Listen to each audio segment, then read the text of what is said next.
We are at the top of the hour, so we're going to go ahead and get started here. I'd like to welcome all of you to the National Collaborative on Humanities and Ethics in Dentistry webinar. This is a collaborative that's a partnership between multiple institutions leveraging the humanities and ethics to advance dental practice, research, policy, and education.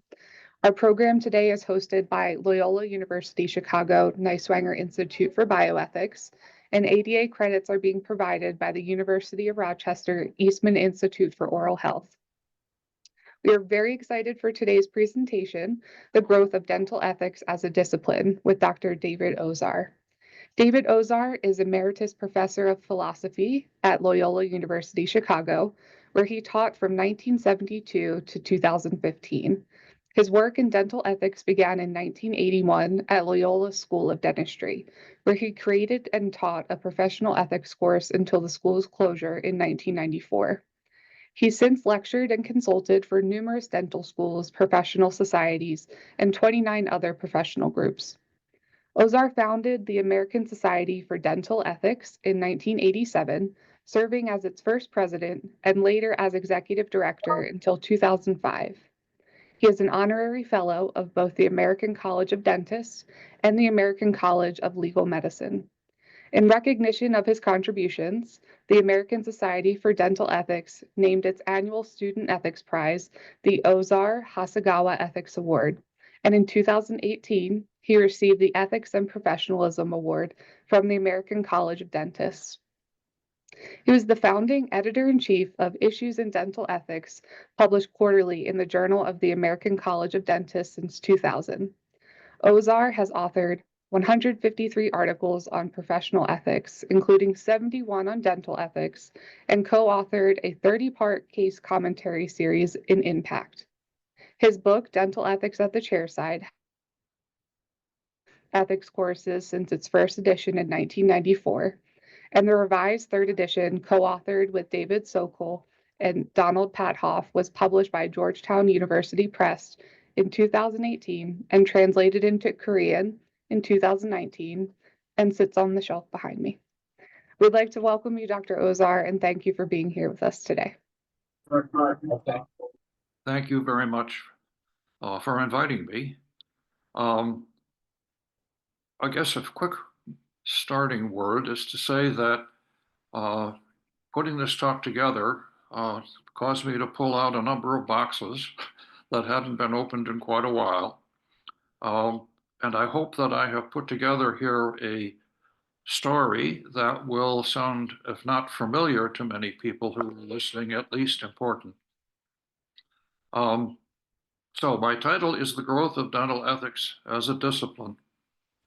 For a topic that people talk about and think about to be considered a discipline, it is necessary that the people doing this communicate their thinking to one another and do so not only privately, but in a way that is accessible, at least in principle, to anyone thinking about the topic. In addition, when the topic is about how people ought to act, as this one is, this activity can only be considered a discipline if these people's thinking and communicating goes beyond mere observation of people's behavior. Their thinking and their communicating need to include consideration of the reasons for the relevant people's actions. So that's my idea of a discipline that's at work here. Prior to the 1980s, there was not much evidence that dental ethics was a discipline, at least here in the United States and in Canada, for I don't know the history of dental ethics elsewhere in the world. The American Dental Association, ADA, and the Canadian Dental Association, CDA, had long had codes of ethics and similar documents in place, and dentists and others did talk and think about them, of course, but primarily about conformity or nonconformity to the behavioral standards these codes contained. There were articles in dental journals and talks in dental schools and at dental meetings urging conformity to these standards. But the articles, few of them were systematic in their analysis of the content or the ethical basis of the standards.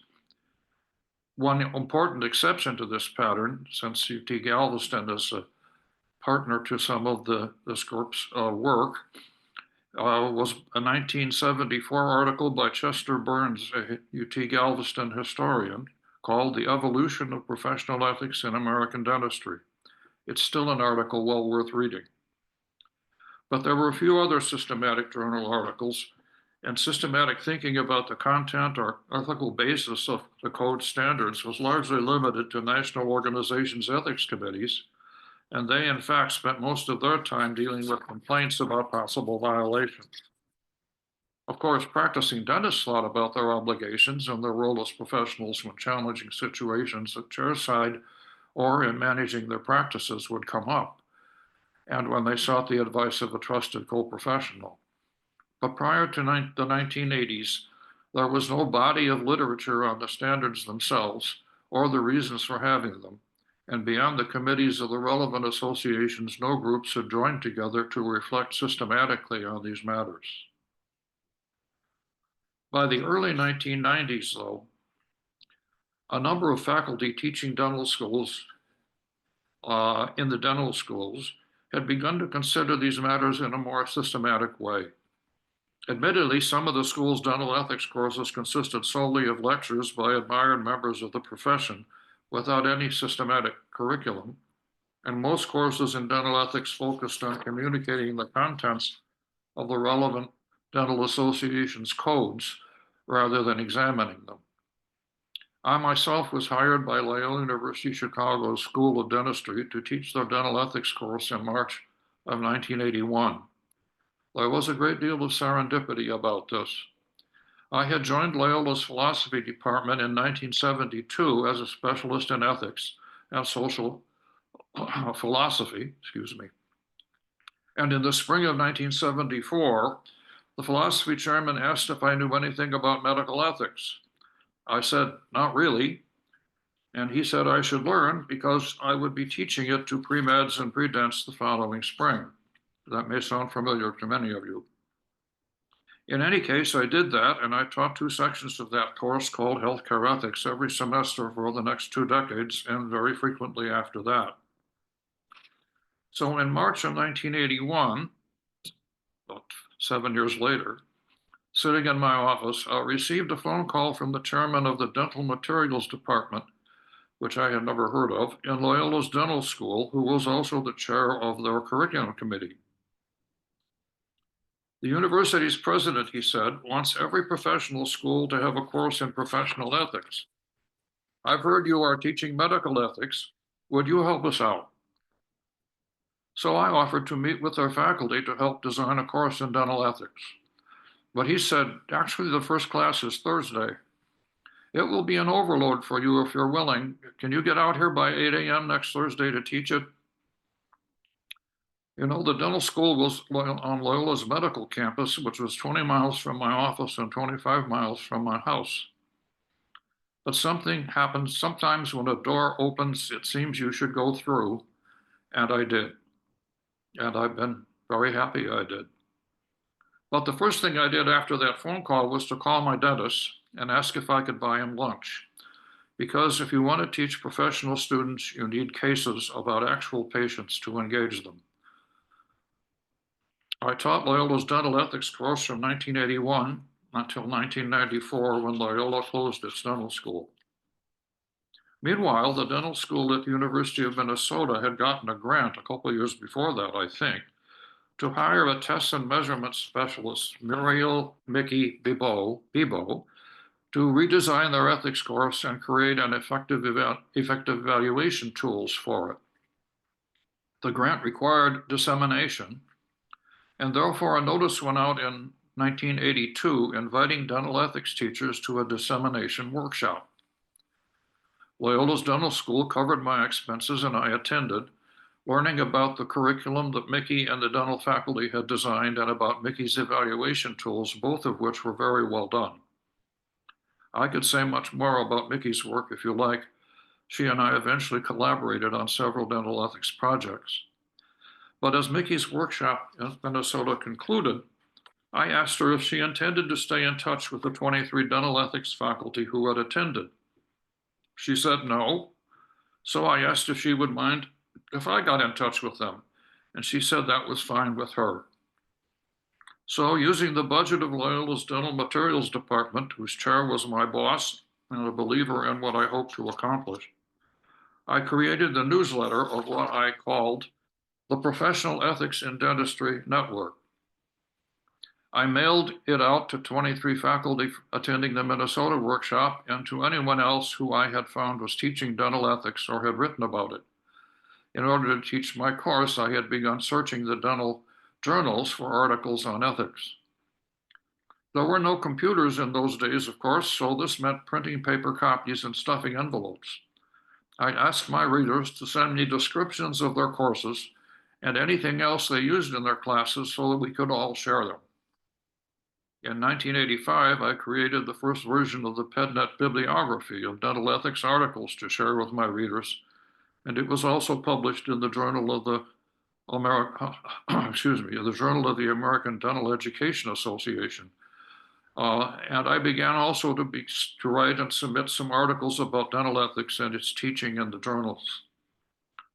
I was also, at that time, contacted Tom Bershinger, a lawyer who was the executive director of the ADA's Council on Ethics, Bylaws, and Judicial Affairs, CBJA, and he invited me to speak to the council. But more importantly for this history, he got me access to the ADA's library of dental journals and dental school catalogs, which was much larger than the library of our dental school. And the librarian was very helpful, as a matter of fact.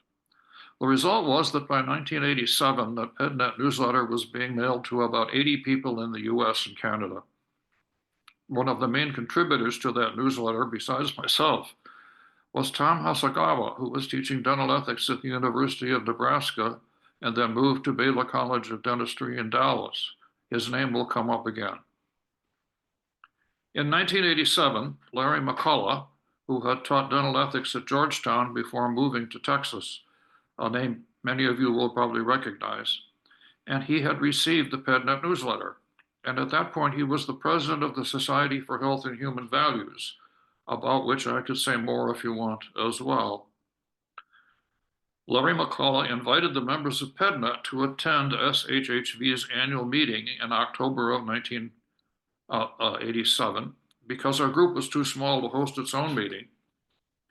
And out of a mailing list of only 80 people, 27 of them showed up, much to my surprise, much to their own surprise. But not surprisingly, they immediately understood that something important was happening. And we together at that meeting declared PedNet to exist as an organization. A steering committee of volunteers was named and went to work with myself as chair, preparing a constitution initiating dues of $25 a year. And then I was asked to serve as president for the first 2 years.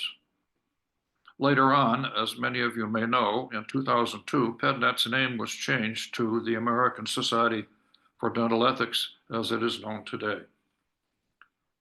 Meanwhile, in 1988, I contacted the editor of the Journal of the American Dental Association about possibly starting a regular ethics case and commentary article in that journal. It was clear to me and many of us that what we needed was a journal. The editor, Dr. Scholey, agreed, and I wrote the first article and edited the rest. 8 such articles appeared in JEDA between May 1988 and November 1990.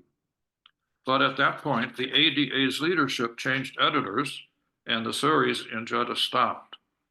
It was later taken up, however, by the Journal of the Academy of General Dentistry, where it appeared for many years, with Gary Chiodo and Susan Tolley of Oregon Health Sciences University as its editors, and after them, Jerry Winslow and a colleague of his at Loma Linda University.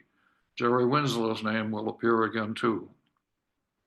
Another early development was a workshop that I gave in 1989 for the Committee on Ethics of the Canadian Dental Association at the request of that ethics committee's chair, Bruce Graham.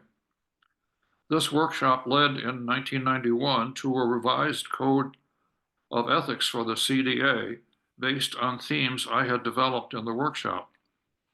That code was later revised along different lines, but dental ethics has been a lively topic in Canada ever since, especially thanks to an excellent 2004 series of articles in in the Journal of the Canadian Dental Association by Jos Vele of Creighton University. At the end of PedNet's founding meeting back in 1987, SHHV had invited PedNet to meet with it annually, and that meant that there were now regular meetings at which discussion of issues in dental ethics and the implications for dentists of being a profession were going on, and additional members of PedNet also got the courage to write and publish about dental ethics. Now, we had no PubMed in those days, of course, but I did a search myself recently and found that the number of articles on dental ethics in the period from 1987 to 2000, namely 1,110, was double the number from the previous 13 years, with a good number of the authors during that period being members of PedNet.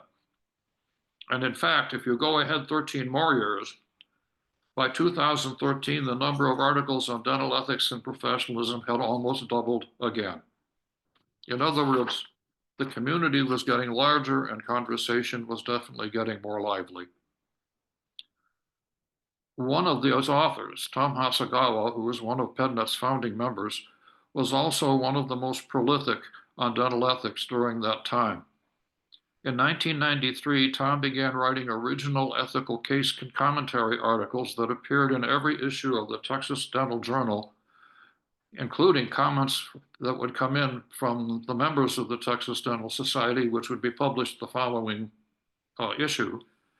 Every issue of that journal from 1993 until 2005, when Tom died much too early from cancer.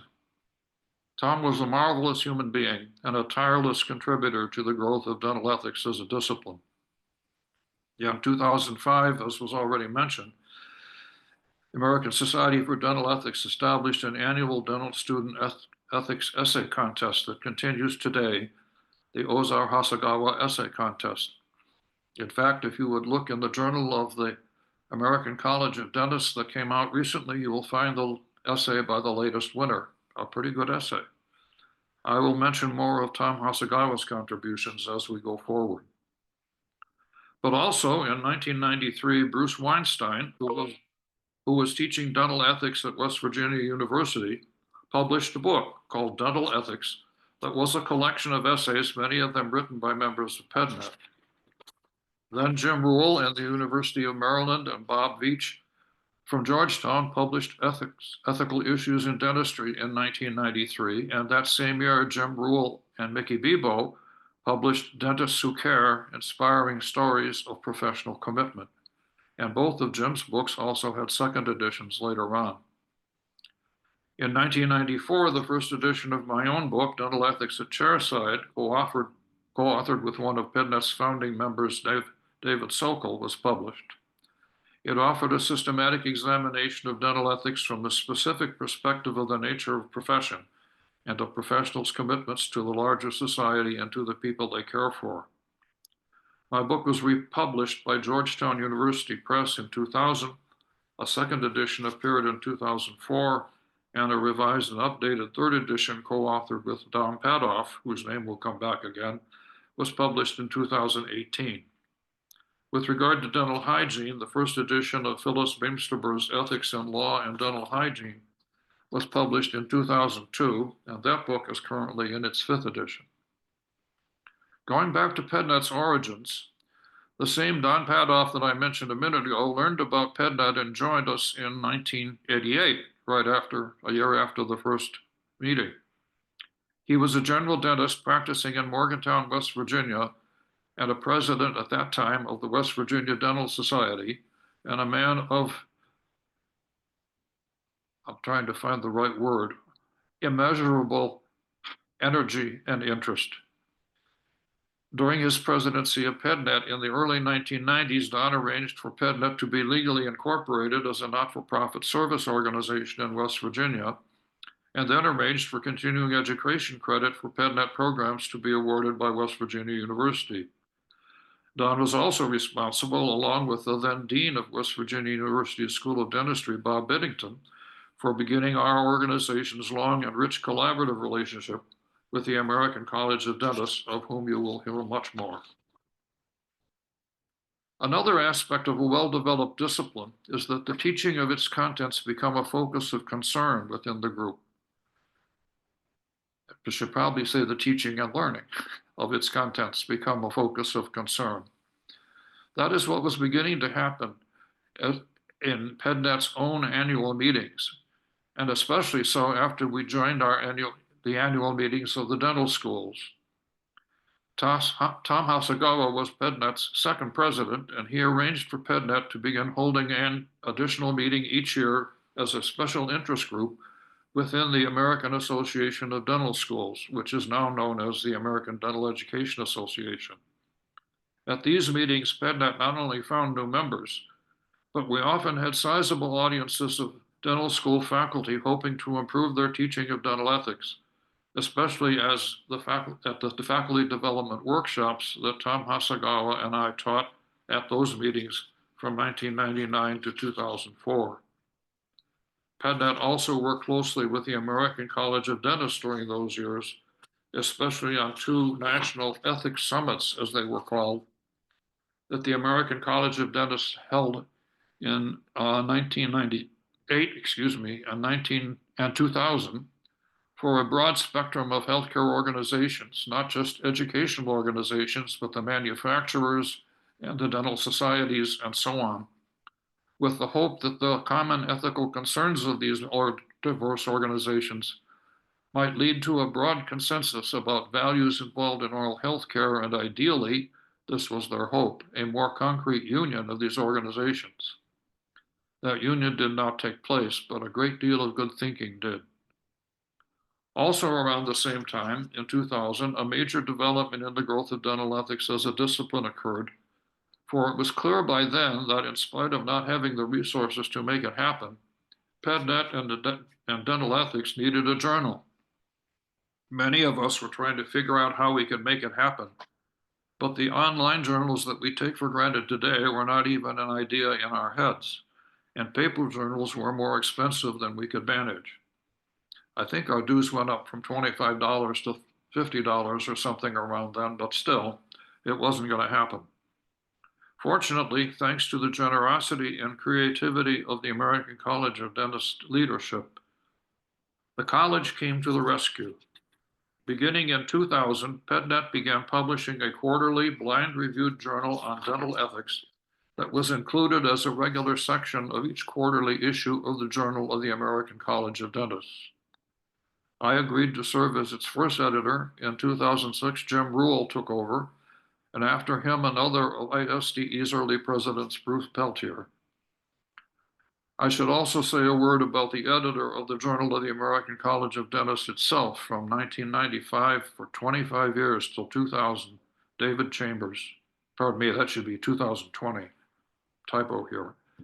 Not only did he give PedNet's section of the journal its full support, but David Chambers' own editor's essays in JACD were themselves routinely very thoughtful examinations of the requirements of professionalism in dentistry.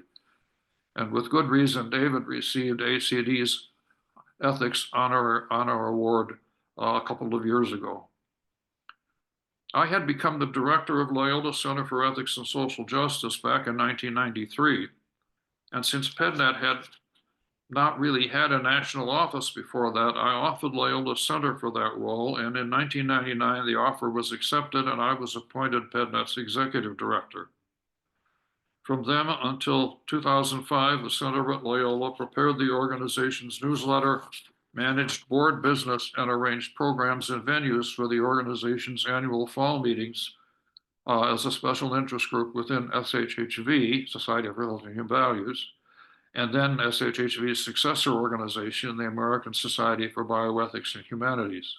And those meetings have gone on, and also with our special spring meetings with the American Association of Dental Schools, now known as ADEA. In addition, Loyola Center sponsored and managed 3 well-attended national PedNet workshops on teaching dental ethics during that period. But by 2005, I'd acquired enough other responsibilities that I welcomed the author of Jerry Winslow, that name may come back, and Loma Linda University I shouldn't say come back, you've already heard it. I welcome the author of Jerry Winslow and Loma Linda University to become the national headquarters of ASDE and the home of its executive director. And AS, American Society for Dental Ethics Board, approved all of this. Loma Linda had become the financial beneficiary of a court-ordered settlement in California of a legal case against the dental firm's unethical and, I assume, illegal actions. And Jerry persuaded the university somehow to direct these resources to the support of the American Society for Dental Ethics National Office.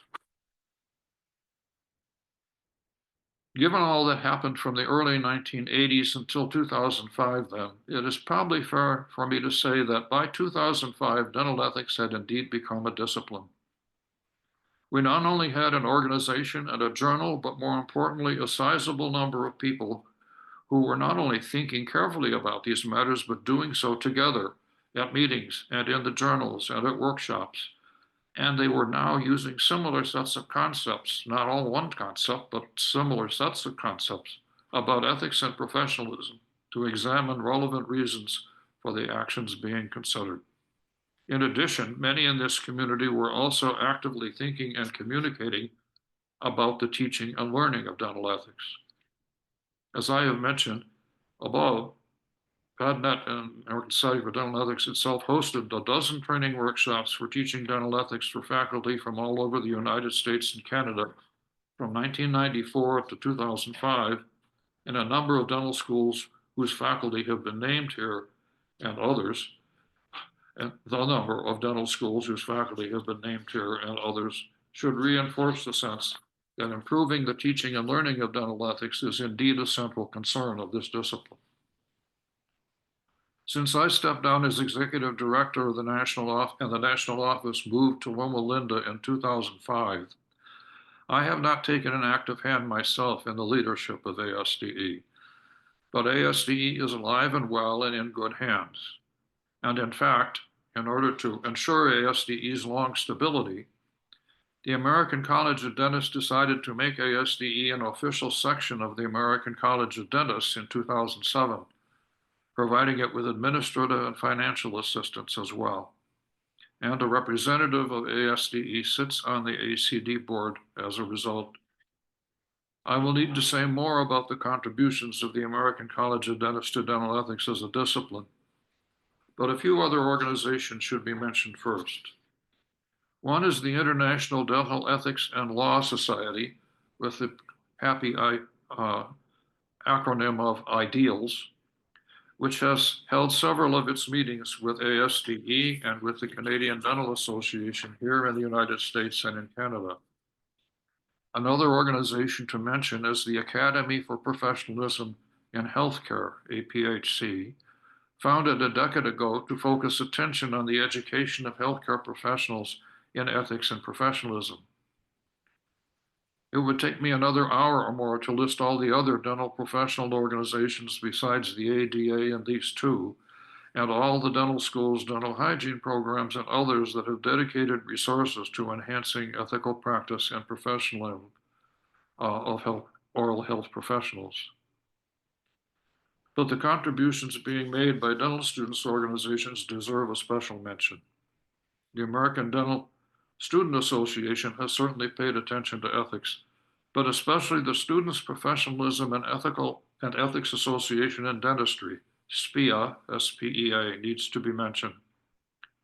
SPEA came into being because one of PedNet's original founding members, Al Rosenblum of the University of Southern California, began gathering dental students interested in ethics back in the 1980s and continued doing so until the students organized themselves shortly after 2000, I believe, first within USC and then drawing together students from other dental schools.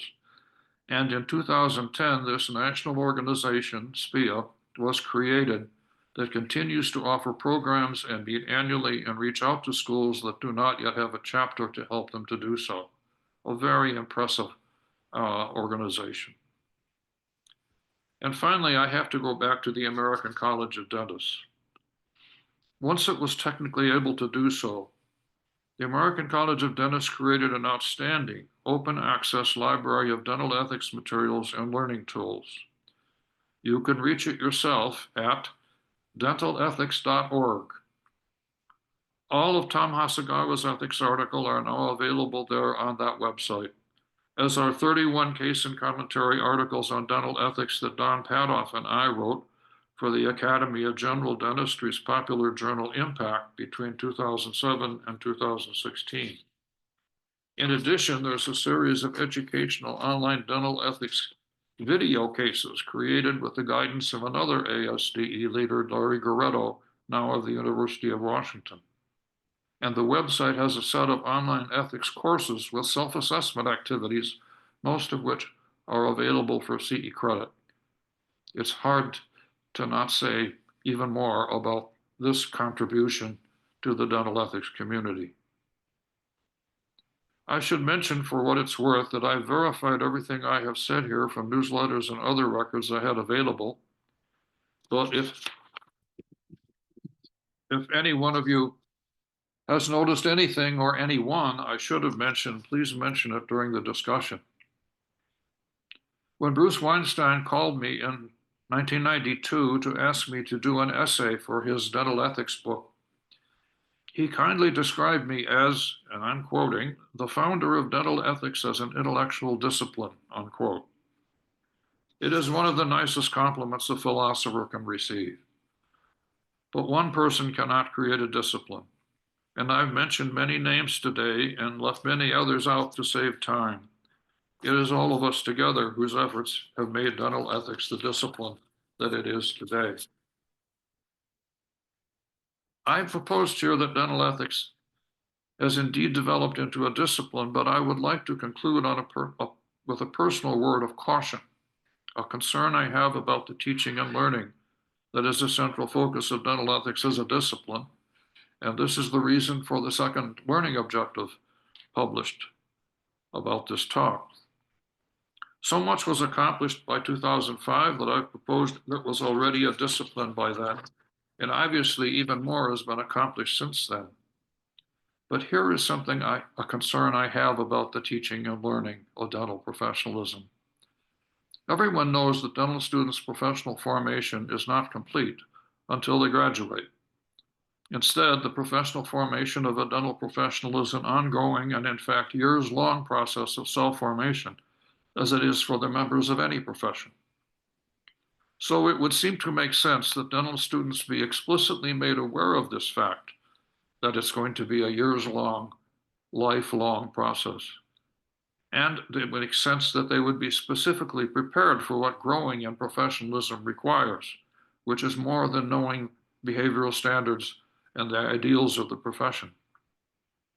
In the last decade or so, I've been trying to articulate what are the skills that facilitate professional self-formation, and to propose that these should be thought of as central outcomes of the central educational outcomes of any professional school, including, of course, our dental schools. There is much more that needs to be said to develop this theme properly, and we can talk more about it if you wish during the discussion. But I've identified on my final slide the 3 skills I'm talking about for your consideration. In order to self-form oneself in professionalism, one needs to regularly, ideally daily, engage in honest self-assessment, and then engage in honest self-commendation when appropriate, and then follow that up, of course, with repetition, because what you've commended is something you should repeat. And follow that up also, of course, with honest self-correction when needed, including finding a better way to do whatever it was you fell short on, and learning how to do that dependably, making it habitual. I've placed self-commendation ahead of self-correction because the process of self-formation is only effective when the goal is continual growth, rather than achieving some sort of unreachable ideal or beating oneself up about that. And that means shortfalls are to be expected and treated as opportunities for growth rather than a negative view of the learner, even when, and perhaps especially when, the learner is oneself. all of this suggests that a lot of thinking should be going on in our dental schools and in all our professional schools about the culture in which our students are formed and whether these skills and the attitudes they imply are being learned and enculturated in a wise way. The reason I speak of this as a caution is that unless our dental schools pay serious attention first to bringing their students to understand that professional formation is a lifelong process, and second to teaching them these three skills so they are skilled in them when as they need to be, skilled in them as much as they need to be in the technical aspects of dentistry before they graduate. Unless our schools do this, they will not be giving their students what they will need most to grow in professionalism thereafter. But enough of that for now. So much has been achieved that I am sure dental ethics is indeed a discipline, but it is also a discipline that still has some very important growing to do. Thank you very much for inviting me, and now we have some time for discussion.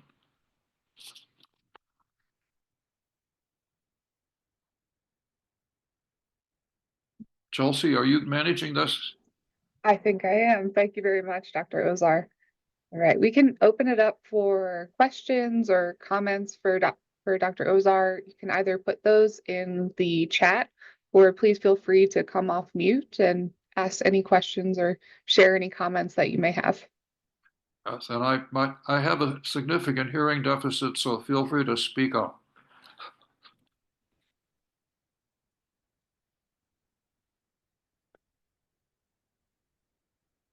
Why don't I kick us off here? So you've talked a lot, obviously, about the history and where things have gone and the development of dental ethics as a discipline. And what are your hopes for the near future of dental ethics? I'm not close enough to any dental school right now. I haven't actually taught in a dental school for quite a few years, or lectured even. Um,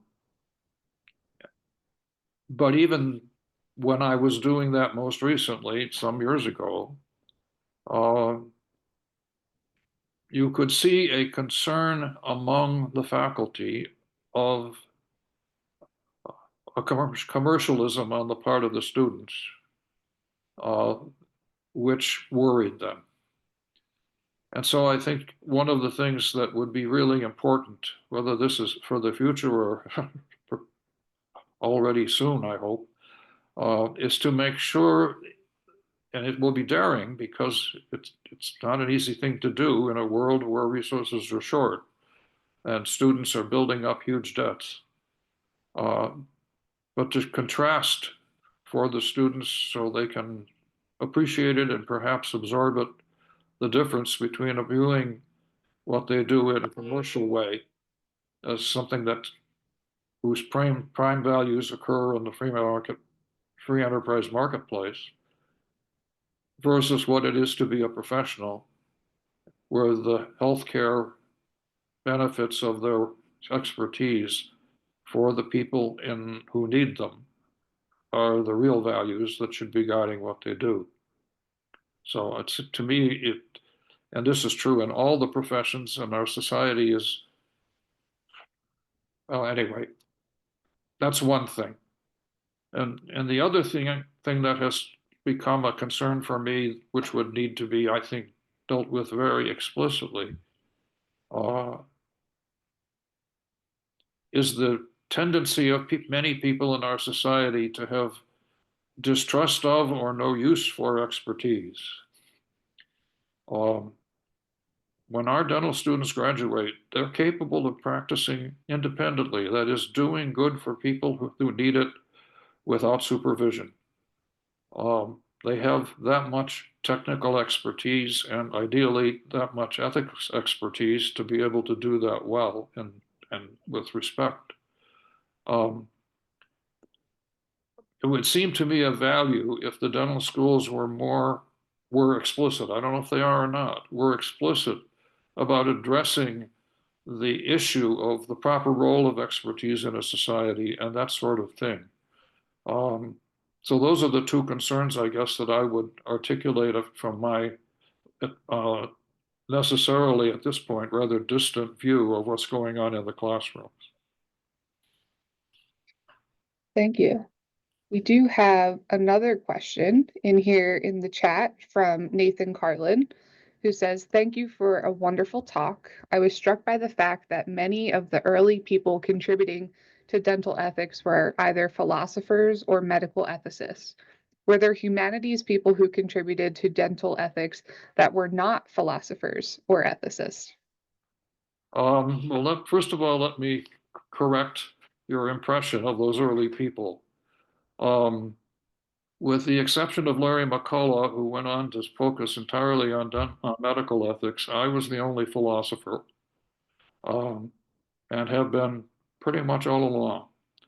I can talk about a little exception to that at one point, but um, let me write a note to myself. Um, all the other people at those meetings, at the founding meeting, all the other people that contributed that I named, every one of them, with the exception of David Chambers, the editor of the Journal of the American College of Venice, every other one was a dentist. And many of the administrator people who helped us were dentists. Now, pardon me, I have to correct that. Jerry Winslow is an ethicist. So relatively few ethicists from the medical ethics community got involved. I mean, we clearly had some support for our group from the Society for Health and Human Values and its successor, the American Society for Bioethics and Humanities. But to be honest, neither of those organizations ever considered the dental ethics interest group to be terribly important. They were happy that people would join the organization in order to pay dues. Even Larry McCullough, in fact, acknowledged that the reason he invited us was that he hoped that the dentists would pay dues to the SHFE rather than because he was that concerned about helping dentistry, although he was very pleased with the result as it turned out. And humanists, well, you know, Chester Burns certainly qualifies as one of the great medical historians who wrote that great article about dentistry.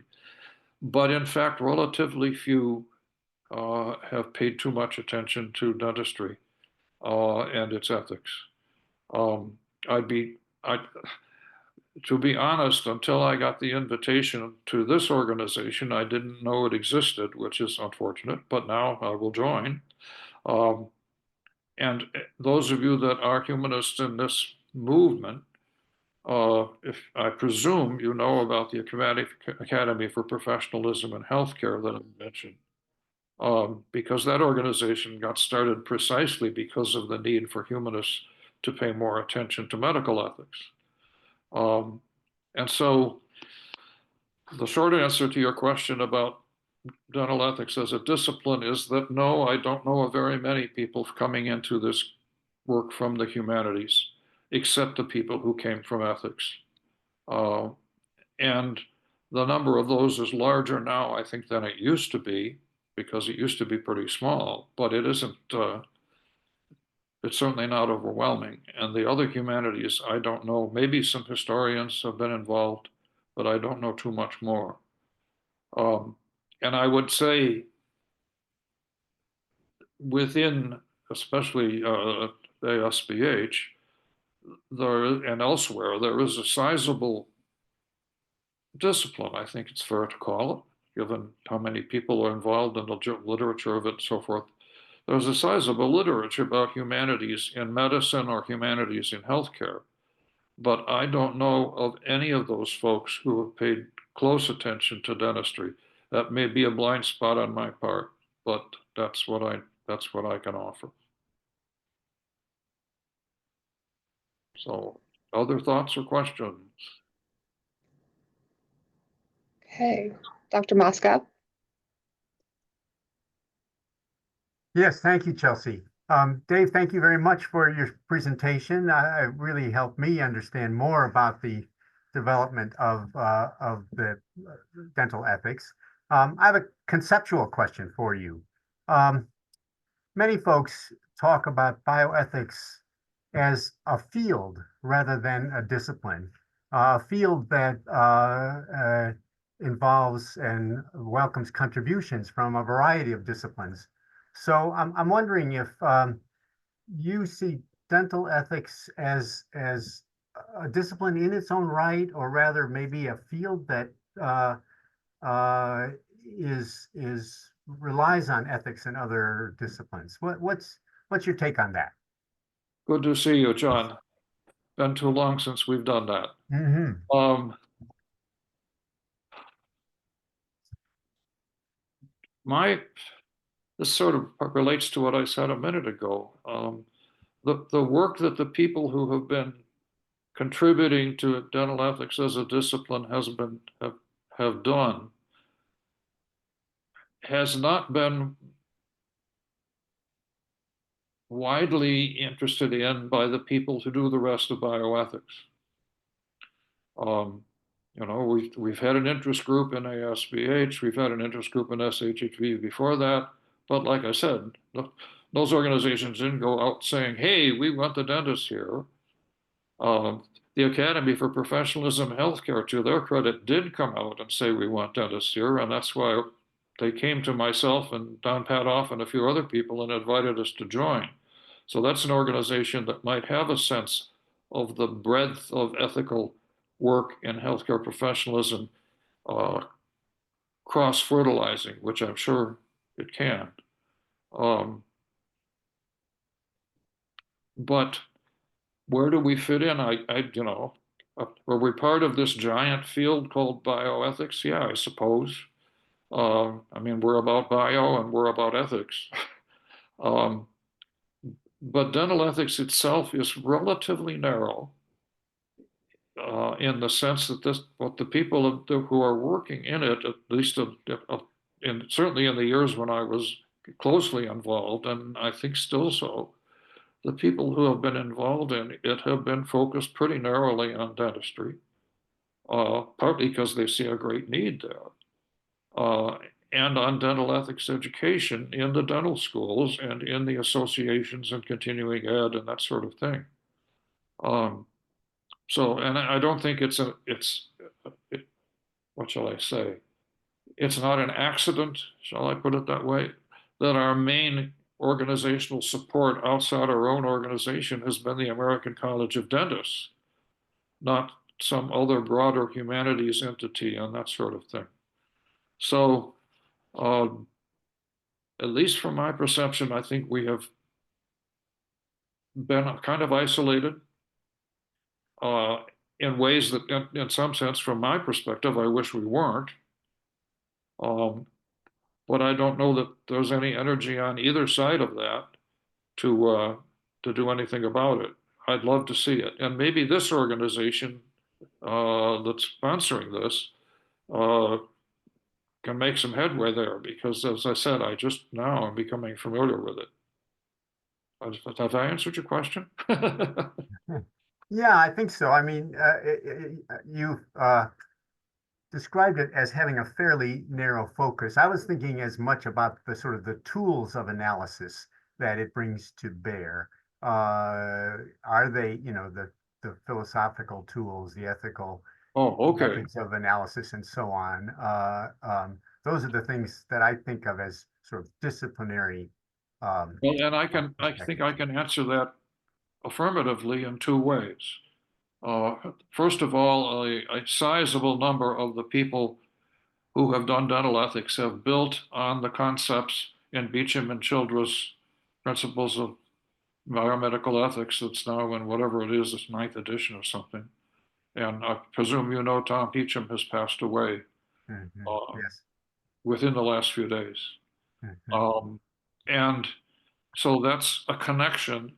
Whether anybody's, what shall I say, using it to cross-fertilize in useful ways, I'm not aware of that because the people who've been doing dental ethics have been using those tools, but they've been using it to talk about dental standards rather than more broadly. Mhm. And the other main theme, the ones that I developed in my book and in some of the other materials, is to work on the concept of profession and professional obligation in depth and unpack it that way. Um, and I certainly believe that those standards, that approach could be applied, and I have tried to do so in medicine and nursing and other areas. But well, what shall I say? I don't know anybody in medicine. I know very few people in medicine who have been interested to read dental ethics at Chairside in order to learn more about profession. So I'd be happy to see more cross-fertilization, and I've wished for it and occasionally tried to write it, make it happen. But I don't see it very much. Yeah, thanks, Dave. I see your point, and I don't either. So yeah. Other thoughts, folks? Any other old friends out there?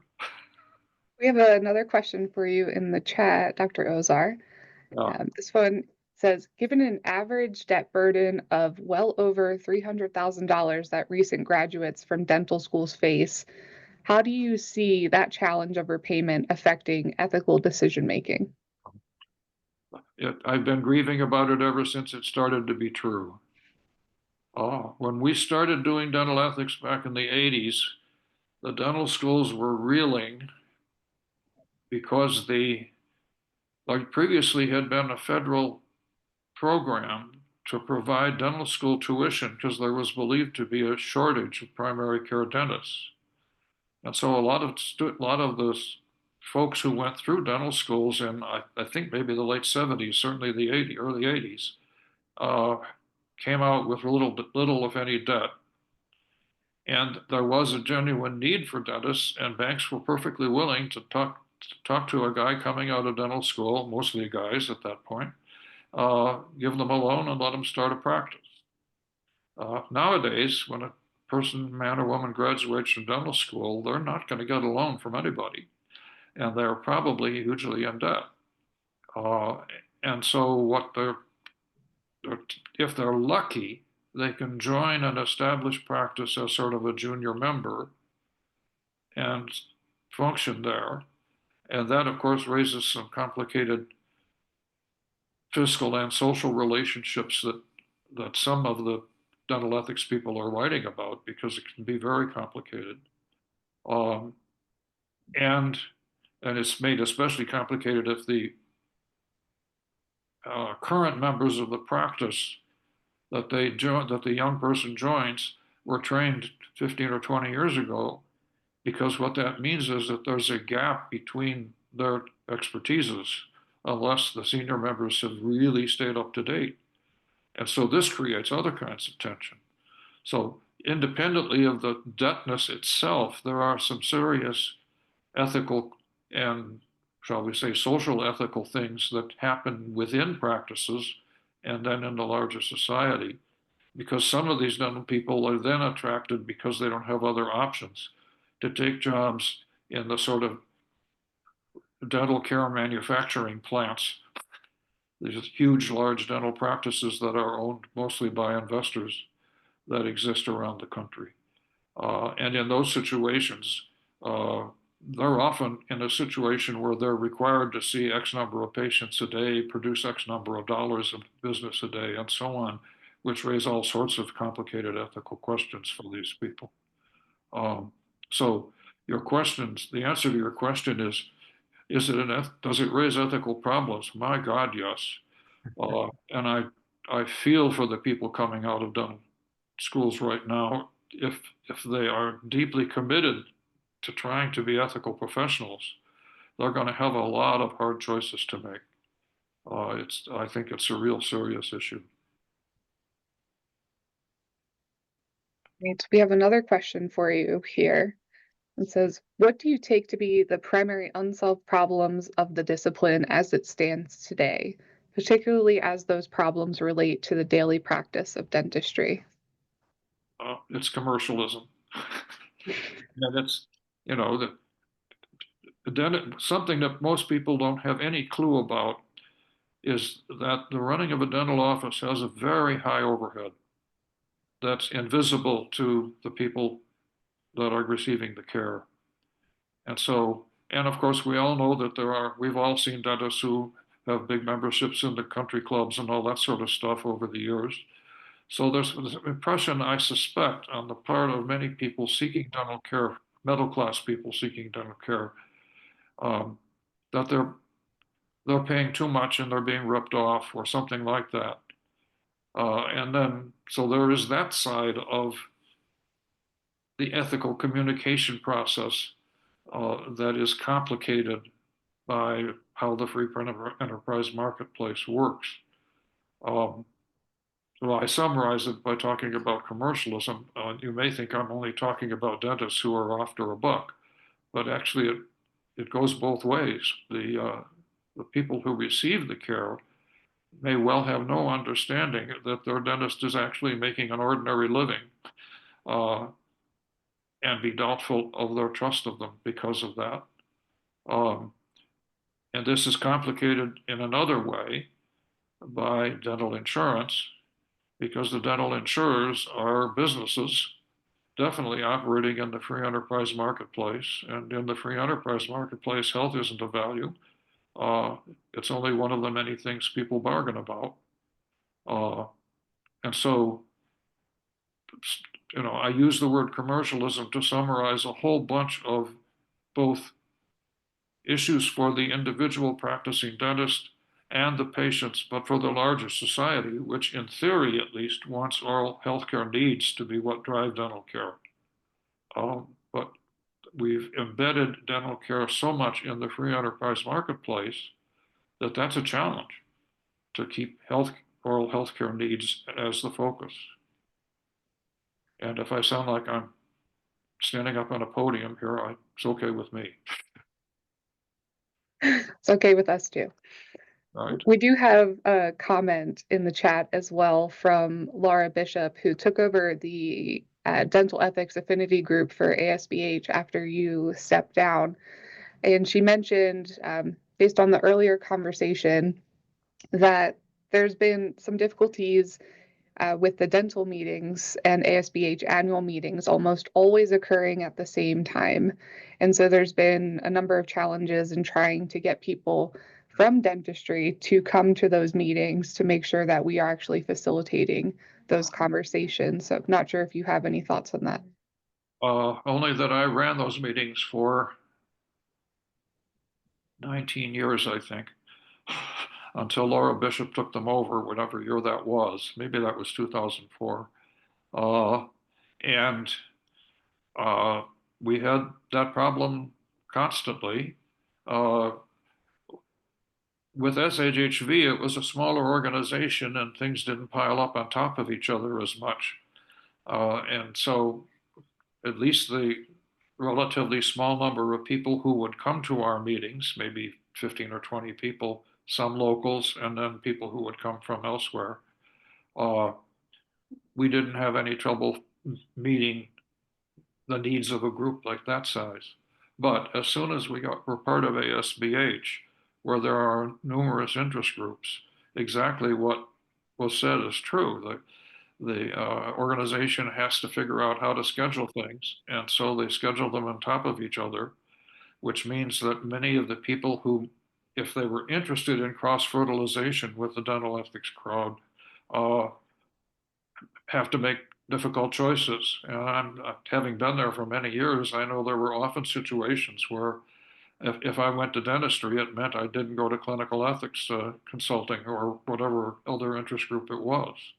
So yeah, it's a real issue, but it's an organizational issue rather than I see Laura Bishop saying it's more than just scheduling. Well, the disinterest in cross-fertilizing with dental ethics is perhaps another relevant factor. I don't know, maybe Laura has other thoughts. Yeah, I think her concern is more so less inter-ASBH affinity group scheduling conflicts and more conflicts with outside dentistry meetings conflicting with the overall ASBH meeting. Yeah, I'm sure that's true too. And we've never been very successful. I mean, Laura more than I, but we've never been very successful in attracting local dentists to come to the meetings when they took place. And that's a problem within dentistry, that what shall I say? David? One of the reasons I'm so encouraged about the student group is that I'm hoping the numbers of people who are coming into dentistry who have an interest in ethics will continue to grow. And then maybe that'll solve some of these problems. Could I make one comment? This is Sure. Laura Bishop. Yeah. David did a wonderful job, and I was so lucky to have the opportunity to try to continue to have dental ethics be a presence at ASBH. We always did reach out to local people and try to schedule it on Friday evening so people could come, and always reached out to dental schools and students. And they did come, but now there's a rule within ASBH that you're not allowed to invite outside people Oh dear. to attend those meetings. So the purpose that I saw was also to be a resource for people as ASBH moves around the country for its annual meetings. Yeah. But now that is no longer a possibility. So it's just some real practical realities with that effort to try to cross-pollinate. And as Yeah. I mentioned in the comments, the largest meetings we had were when we talked about educational programs. But there is a very small group of people, as David's right, and a lot of people who came from dentistry to ASBH stopped coming after a few years because there wasn't a lot of connection going on. So he's right on that end. When I was, this would go back to 2000. It's a meeting of with Society for Health and Human Values. I remember that year. I don't remember whether there were other reasons, but I set that meeting up in a hotel different from the AS or the SHHV meetings. Just a block away around the corner, and I think we had a pretty good attendance. So maybe there's a way to be, as it were, more independent. ASBH, but that's its own problem. So I'm very sympathetic to what she's talking about. I don't know how to do anything about it. It's a tough problem to solve, and I realize we are 2 minutes over the top of the hour, so we don't have any more time for questions. But I do want to thank you, Dr. Ozar, for being with us today and sharing your wealth of knowledge. And thank you all for who attended. And Absolutely. make sure you complete the dental education survey to receive your credit. Right. Thank you, everyone. Thank you all Thank for you. coming. It's been an honor to be here. Thank you.